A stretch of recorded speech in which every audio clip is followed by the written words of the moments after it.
G'day everyone, Guy here from Jackson's 4x4. We've got Kirsty's troop carrier here, which we've just done a build on. Kirsty's going to be taking 18 months to travel around Australia. She'll be living out of this vehicle. It's got a roof conversion with a bed in the top, a full kitchen and storage setup in the rear, and a whole heap of accessories to get the job done. Now this vehicle wasn't built with an endless budget. It doesn't have all of the bells and whistles. It's a little bit more of a cost-effective, value for money build with the essentials she needs to get the job done. We've just returned from a small trip to the Victorian High Country. Kirsty came along with us to give the vehicle a test run, see how everything works, and make sure everything is Mickey Mouse before our trip around Australia. I'm going to take you through a bit of a build breakdown to show you the accessories on the vehicle, and we're going to chat about a few of the things that we found along the way, both the good and bad from our Victorian High Country trip. So up the front, we started with the ARB Large Tube Deluxe bar. This one's in the matte black finish, which looks really nice against the sandy taupe paintwork. We've got the Ultravision 140 Max driving lights. So not our top of the range 180 that you see on a lot of our builds, but the next step down and a really good light for the money.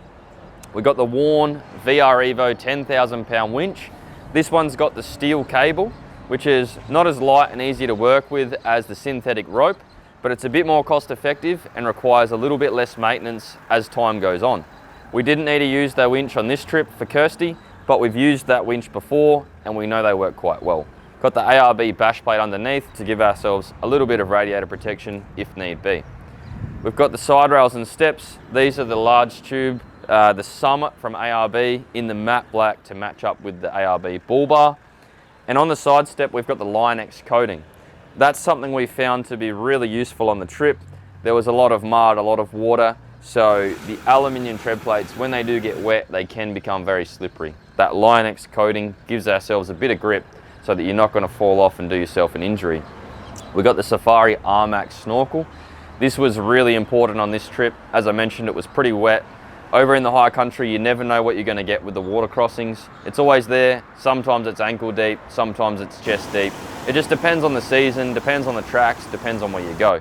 This trip, we did get water over the bonnet a couple of times, so it was really, I guess, reassuring to make sure we've got that sealed air intake, which the Safari R-Max provides. In the high country, there's also a lot of dusty, rocky conditions. There's a lot of that fine powder which gets in everything. So having the snorkel, not only essential for water but also for dust, gives us that raised air intake to try and get the clean air into the engine, keep that air filter nice and clean. Up here we've got our roof conversion with the shower as well. The shower tent pops down on this side. She's got hot water system in there, so that's fantastic. You know, get yourself nice and clean. We've got the ARB flares, color coded and fitted up. This is to take care of the bigger wheels and tires, just to make sure we're not flicking mud and dirt over the side of the vehicle. We did find that a small gap up the front between the side step and the mud flap, so we're going to fix that up just to, you know, preserve that paintwork and keep the vehicle nice and clean. We've got some bigger tires on this car. So this is actually a product that we were personally interested in really putting through its paces. It's quite a new tire from Thompson. It's an aggressive all-terrain. It's designed to fit that gap between the full mud terrain tire and the more road orientated all-terrain. They're pretty quiet on the road, which is impressive for how aggressive they are. And we were blown away by their performance in the mud.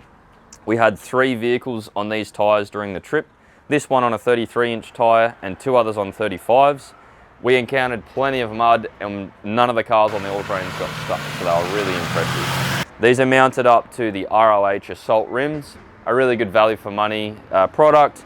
Not the most expensive wheel on the market, not the cheapest, just a good value for money wheel. Obviously they look fantastic as well. Now this car's got suspension from ARB. It's the OME Nitrocharger shock absorbers with the coil springs in the front, leaf springs in the back and the castor correction.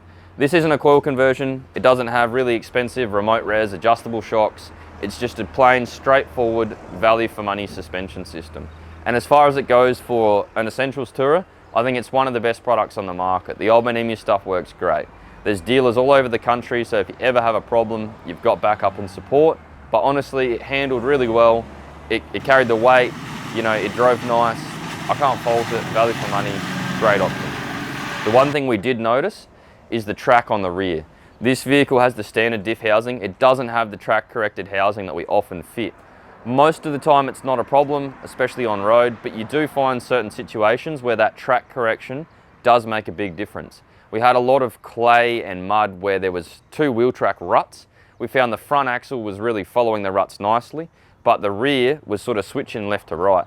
The other vehicles we had on the trip all had track correction and none of them had this issue. They tracked nice and straight.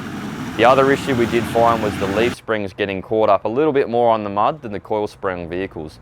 With the coils, you've got a pretty clear path under the diff housing, whereas with the leaf springs, you've got those big heavy springs hanging down underneath the diff.